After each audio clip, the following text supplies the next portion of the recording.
우리가 사실 하나님 앞에 같은 실수를 반복합니다. 우리 완벽하지 않기 때문에 지었던 죄를 또 짓고 우리가 하지 말아야지 해놓고도 또 하고 항상 그러지요.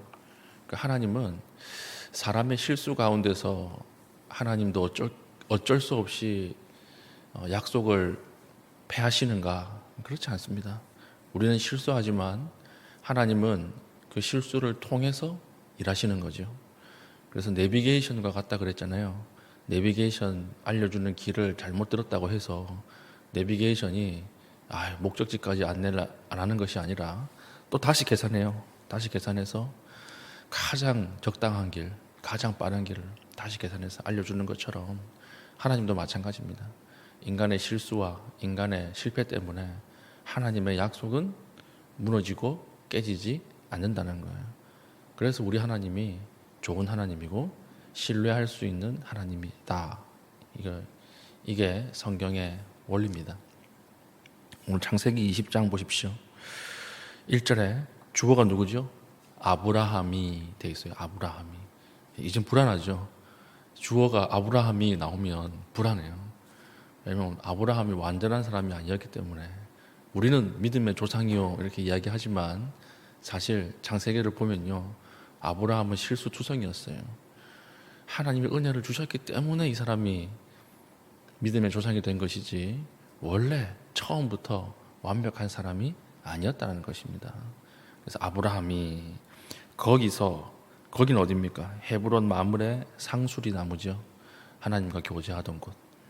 거기서 네게부 땅으로 옮겨가. 여긴 광야를 이야기합니다. 네게부 땅을 지나서 가데스와 술 사이 그랄에 거류하며, 이제 상술의 그 나무 땅에서 벗어나서 다른 땅, 그랄이라고 하는 땅에 거류할 때 2절, 그의 아내 사라를 자기 누이라 하였으므로 그랄 왕 아비멜렉이 사람을 보내어 사라를 데려갔더니.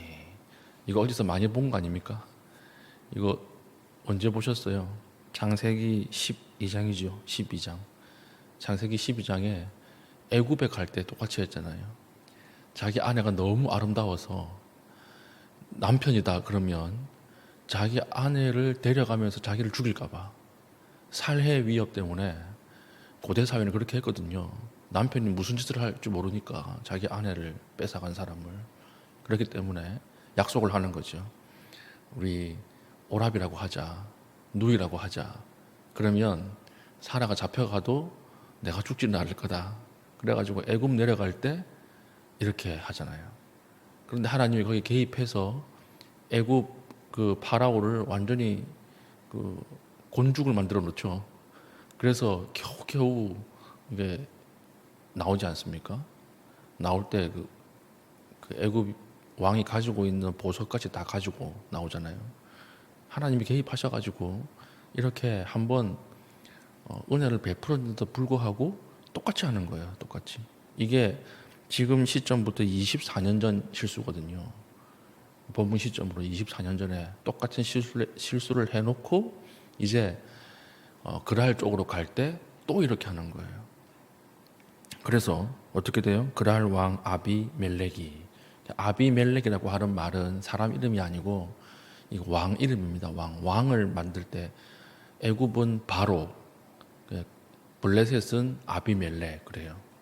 몽골 왕은 뭐라 불러요? 칸이라 부르죠. 칸. 똑같이 왕을 지칭하는 명칭입니다. 아비멜렉이 사람을 보내어 사라를 데려갔다. 그 당시에 이방 왕은 자신이 취하고 싶은 여인을 마음대로 취할 수 있었으니까 그 물어보고 데려갔다는 거예요. 누이다 이러니까 안심하고 데려간 거죠. 그리고 나서 3절 보세요. 그 밤에 여러분 펜 있으신 분들은 그 밤에 여기에 밑줄 그어놓으세요. 그 밤은 어떤 밤입니까 여러분? 잡혀간 밤. 그리고 아브라함이 아무것도 할 수 없는 밤이에요. 이제 잡아갔으니까 침실로 드릴 것 아닙니까? 사라를 침실로 드리겠죠. 침실로 드리면 어떻게 돼요? 하나님의 약속이 깨지는 것처럼 보이는 밤이에요. 분명히 아브라함의 씨앗을 통해서 내가 아들을 줄 것이고 이 아들을 통해 하나님 하실 일이 있는데 이제는 아비멜렉의 씨앗과 아브라함의 씨앗이 이제 섞여버릴 그런 위기 가운데 있는 밤입니다. 그런데 아브라함은 할 수 있는 게 있어요? 아무것도 못해요. 아브라함은 그냥 앉아서 울고 있을 뿐이에요.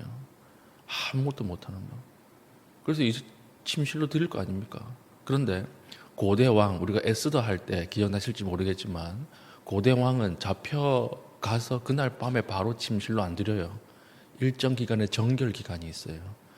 정결 기간 동안에 여성을 이렇게 가꿉니다. 그 기간이 지나고 나서 그날 밤이에요. 그러니까 하나님의 약속이 깨질 뻔한 밤이죠. 그 정결 기간 동안에 어떤 일이 일어났는가 하면 18절 보세요. 여호와께서 이왕의 아브라함의 아내 사라의 일로 아비멜렉의 집의 모든 태를 닫으셨습니다. 하나님 개입하신 거예요. 잡혀가는 그날부터 하나님 어떻게 개입하셨느냐? 왕궁에 아이를 가진 사람은 다 유산, 그리고 아이를 낳아야 되는 사람들은 다 이 태의 문을 닫아버린 거예요. 생식 능력을 봉쇄시켜 버린 거예요. 하나님 왜 이렇게 개입하십니까? 혹시라도 그 씨가 섞일까봐, 하나님의 약속이 깨질까봐. 그 밤에, 그리고 나서 그 밤이에요. 절체절명의 순간에 하나님이 개입하시기 시작하십니다. 어떻게 개입하시느냐? 3절, 그 밤에 하나님이 아비멜렉에게 현몽하시고 그에게 이르시되, 꿈에 나타나신 거죠. 내가 데려간 이 여인으로 말미암아 내가 죽으리니 그는 남편이 있는 여자임이라. 이 어순이 좀 이상하지 않습니까? 보통 말할 때 어떻게 말해요? 그는 남편이 있는 여자니까 그와 잠을 자면 너는 죽는다. 이게 올바른 어순이잖아요. 그런데 하나님 지금 너무 급한 거예요. 너무 급해가지고 죽어 이렇게 얘기하고 시작하는 거예요. 죽어 얘기하고 시작하는 거예요. 하나님 이렇게 개입하시는 거예요. 급박하게 하나님의 약속이 깨지는 문제에 대해서 개입하셔서 다짜고짜 여호와 하나님이 아비멜렉에게 죽어 이러고 나온 거예요. 왜요? 그러니까 뒤에 뭐라고 말씀하십니까? 그는 남편이 있는 여자임이라. 그러니까 아비멜렉이 화들짝 놀란 거죠. 이게 무슨 말인가? 분명히 오라버니라고 했는데, 오빠라고 했는데 이게 무슨 말인가? 그래서 4절 보세요. 아비멜렉이 그 여인을 가까이 하지 아니하였으므로, 동침을 안 했습니다. 그가 대답하되 주여 주께서 의로운 백성도 멸하시나이까. 지금 아비멜렉은 제정신이 아니에요. 지금 여기서 죽느냐 사느냐, 얼마나 큰 신적 공포가 임했는지 부들부들 떨면서 주여 나는 아무 죄가 없는데요 이렇게 얘기하는 거예요. 자기를 의로운 백성이라고 이야기하는 거예요. 주여 의로운 백성도 심판하십니까? 나는 아무 짓도 안 했습니다 이렇게 이야기하는 거죠. 그래서 5절, 그가 나에게는 이는 내 누이라고 하지 아니하였나이까. 그 여인도 그는 내 오라버니라 하였사오니 나는 온전한 마음과 깨끗한 손으로 이렇게 하였나이다. 궁색하죠. 예. 온전한 마음이었대. 내 손은 깨끗하대. 그러니까 살려주세요. 죽이지 마세요. 이렇게 얘기하는 거예요. 6절, 하나님이 꿈에 또 그에게 이르시되 내가 온전한 마음으로 이렇게 한 줄을 나도 알았으므로 너를 막아 내게 범죄하지 아니하게 하였나니 여인에게 가까이 하지 못하게 함이 이 때문이라. 하나님이 우리 안다. 아무 짓도 안 한 거 내가 안다. 그러니까 더 이상 엉뚱한 짓 하지 말고 이 여인을 보내라 이렇게 이야기하는 거예요. 그러면서 뭐라고 말씀하시냐면 온전한 마음으로 이렇게 한 줄 내가 알았으므로 내가 너를 막아 했어요. 막아. 아비멜렉이 범죄하지 않았던 이유는 무엇입니까? 아브라함이 의로워서가 아니라 하나님이 막으셨기 때문이에요. 우리도 마찬가지입니다. 우리도 하나님 앞에 살아갈 때 죄의 유혹이 오잖아요. 죄의 유혹이 올 때 그 죄의 유혹에서 어떻게 이겨낼 수 있습니까? 답은 여기 있어요. 하나예요. 하나님이 우리의 마음을 막아요. 하나님 막아주셔야 우리가 죄 가운데 빠져들지 않는 거예요. 오늘 우리에게 이런 은혜가 있기를 축복합니다. 우리가 걸어가는 그 길 위에 하나님이 막으시는 은혜, 죄악된 길로 걸어갈 때 하나님이 막으시는 은혜.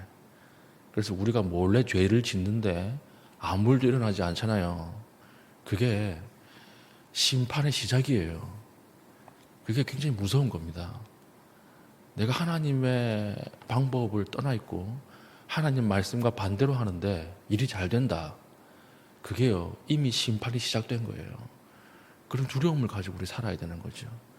아비멜렉이 자신의 행동을 통해서 약속이 깨질 위기에 있으니까 하나님이 그의 행동을 막으신 거예요. 그러면서 내게 범죄하지 아니하게 하였나니, 이건 아브라함이나 사라에게 범죄한 것이 아니라 나에게 범죄한 것이다. 그러니까 용서받지 못한다, 이렇게 이야기하는 거죠. 그리고 나서 7절, 이제 그 사람의 아내를 돌려보내라. 그는 선지자라. 그가 너를 위하여 기도하리니 내가 살려니와 내가 돌려보내지 아니하면 너와 내게 속한 자가 다 반드시 죽을 줄 알지니라. 이 선지자라, 이 말은 예언자다, 이 말이거든요. 성경에 예언이라고 하는 말은 뭐라 그랬죠? 맡길 예자예요. 예금할 때 예자. 그러니까 말씀을 맡은 자다. 어떤 말씀입니까? 내가 너를 복을 주어서 민족을 이루게 하고, 그리고 너를 통하여 축복의 통로가 되게 하리라. 이 약속을 주셨잖아요. 말씀을 주셨잖아요. 하나님의 말씀을 맡은 자다. 그러므로 이제 그에게 가서 기도를 요청하라. 그래서 이제 가서 기도를 요청하는 건 아니에요. 그 뒤에는 쭉 그 내용입니다. 처음 가서 아비멜렉이 추궁하죠. 이제 9절부터는 추궁을 합니다. 네가 나를 죽이려고 왔느냐? 하나님이라고 하는 너희의 신이 밤에 나타나가지고 죽다 살았다. 이렇게 하니까 이제 아브라함이 변명을 하죠.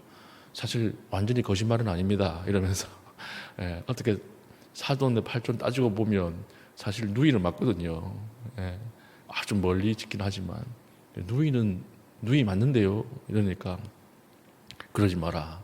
난 죽을 뻔했다. 이렇게 이야기하면서 이제 14절부터 문제를 바로 잡아주고, 그리고 하나님 말씀대로 17절에 기도를 요청하죠. 기도해달라. 그리고 아브라함이 기도하니까 묶여있던 태의 저주, 이것이 풀어져 버리는 거예요. 그날에 비로소 풀어서 다시 임신이 왕궁 안에서 일어나게 되는 그 일들이 일어납니다. 오늘 본문에 등장하는 하나님은 어떤 하나님이시죠? 개입하시는 하나님이에요. 아브라함의 삶에 개입하시는 하나님, 동시에 나의 삶에 개입하시는 하나님. 여러분, 기도하는 가운데 내 삶에 하나님의 개입이 시급하게 필요한 부분이 어디입니까, 여러분? 하나님 앞에 오늘 기도하십시오. 오늘 말씀에 드러난 하나님 어떤 하나님이세요? 개입하시는 하나님. 그냥 내버려 두고 자연 법칙에 따라서 흘러가도록 보고 있는 하나님이 아니에요. 하나님 앞에 하나님이 위기의식 가운데 하나님은 그 장소에 개입하십니다. 그래서 인간의 계획대로 안 되게 만드세요. 하나님의 뜻대로 되게 만드세요. 그런 하나님이세요. 오늘 내 삶 속에 급한 부분 어디 있습니까? 내 삶 속에 무너져가는 부분이 어디 있습니까? 하나님의 약속에 깨져가는 부분이 어디 있습니까? 오늘 그 문제를 가지고 하나님 앞에 엎드리십시오. 그 기도 가운데 하나님이 놀랍게 개입하실 것입니다. 개입하셔서 하나님의 약속을 이끌어가고, 개입하셔서 하나님 앞에 온전하게 만드시는 은혜가 여러분들의 오늘 하루 삶 가운데 있기를 예수님의 이름으로 축복합니다. 아멘. 기도합시다. 기도할 때에 하나님의 약속을 정확하게 알고 약속을 지키시는 그 하나님의 능력을 신뢰하게 하여 주시옵소서.